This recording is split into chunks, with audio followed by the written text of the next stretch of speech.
Pakistan cricket का जो system है वो चंद नामों के गिर्द घूम रहा है काफ़ी टाइम से। सरफराज अहमद अभी तकरीबन कोई 6 मंथ नहीं हुए, उन्हें मेंटोर लगाया गया था अंडर 19 टीम का, जिनकी मेंटोरशिप में हम जीते एशिया कप। उसके बाद वर्ल्ड कप में हम जो है वो नहीं क्वालिफाई कर सके सेमीफाइनल में।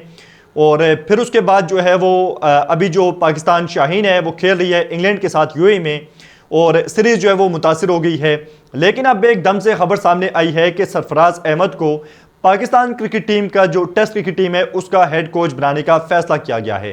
फैसला तकरीबन हो चुका है, बस सिर्फ जो फॉर्मेलिटी है उसे पूरा करने के लिए एक प्रेस रिलीज सामने आएगी, लेकिन फैसला हो चुका है। और आप देख लें कि सरफराज अहमद जिन्हें जिम्मेदारियां दी गई थी एक यंग टीम की, अंडर 19 शाहीन के जो प्लेयर्स थे वो उनके मेंटरशिप में खेल रहे थे और कहीं ना कहीं अच्छे रिजल्ट्स भी हमें मिल रहे थे। तो यहाँ पे बेहतर ये था कि सरफराज अहमद को वहीं पे कंटिन्यू करवाया जाता, क्योंकि इतनी जल्दी आप एक पोजीशन एक बंदे को देते हैं, वो उस पर काम करता है, पूरा वो प्लान तरतीब देता है, उसके बाद आप उसे वहाँ से उठा के किसी और जगह फेंक देते हैं। जैसे मिसाल है वहाब रियाज की। वहाब रियाज कभी एक ओहदे पे, कभी दूसरे पे, कभी तीसरे पे, इस टाइम वो वोमेन टीम के साथ हैं और क्या गुल खिला रहे हैं कोई पता नहीं है। इसी तरह सरफराज अहमद है जो अब वो यंगस्टर्स के साथ अगर काम कर रहे थे और जाहिर सी बात है उनकी नज़र डोमेस्टिक पे भी थी, तो यहाँ पे बेहतर ये था कि सरफराज अहमद यंगस्टर्स के साथ ही कंटिन्यू करते, अंडर 19 टीम या शाहीन के साथ ही रहते, तो रिजल्ट ज़्यादा बेहतर मिलते हमें फ्यूचर में। लेकिन अब सरफराज अहमद जिन्हें कोई एक्सपीरियंस नहीं है और इतनी पाकिस्तान की जो टेस्ट टीम है उसका उन्हें हेड कोच लगाया जा रहा है। इससे पहले अजहर महमूद थे जिनका जो टेन्योर था वो मुकम्मल हो गया था और उसके बाद नए कोच का ऐलान नहीं किया गया। लेकिन अब सरफराज अहमद का नाम एकदम से सामने आ रहा है। तो ये मतलब कि जो फैसला करने वाले हैं उनके फैसले हर दिन क्यों बदल रहे हैं। एक दिन हमारा कोई और फैसला होता है, अगले दिन कोई और होता है, पता ही नहीं होता कि फैसले कौन ले रहे हैं। और आज जो हमने फैसला लिया है क्या वो 2-3 साल हम उस पर रहेंगे, ऐसा भी नहीं हो रहा।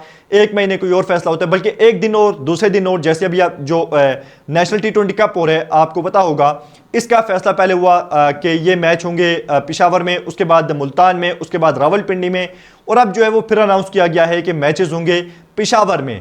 तो कोई भी क्लैरिटी नहीं होती हमारे डिसीजंस में। और इस तरह अगर सरफराज अहमद, ठीक है सरफराज अहमद एक काबिल शख्स है, मेहनती शख्स है और उसकी लीडरशिप में हम बहुत कुछ जीते भी हैं, लेकिन फिर भी एक्सपीरियंस का होना बहुत ज़रूरी है।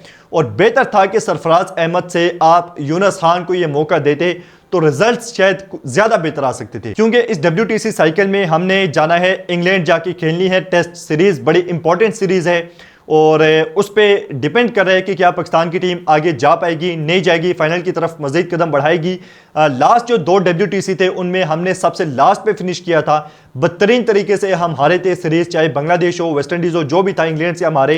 तो यहाँ पे अब जो ये WTC है ये पाकिस्तान के लिए बड़ा इंपॉर्टेंट है कि पाकिस्तान कम अज़ कम टॉप पे फिनिश तो करे और आगे तक तो जाए, अगले मरहले तक। लेकिन यहाँ पे अब एक बार फिर सरफराज अहमद का नाम जो है वो कुछ दिन में अनाउंस कर दिया जाएगा और ये बात तकरीबन कंफर्म है कि सरफराज अहमद हेड कोच बनने जा रहे हैं पाकिस्तान टेस्ट टीम के। आप इस फैसले को कैसे देखते हैं? हमें तो नहीं लगता कि ये फैसला अटल रहेगा या आगे लॉन्ग टर्म में हमें इससे कुछ ज़्यादा फ़ायदा होगा। फिर भी आपकी इस बारे में जो भी राय हो आप कमेंट बॉक्स में लाजमी बताइएगा।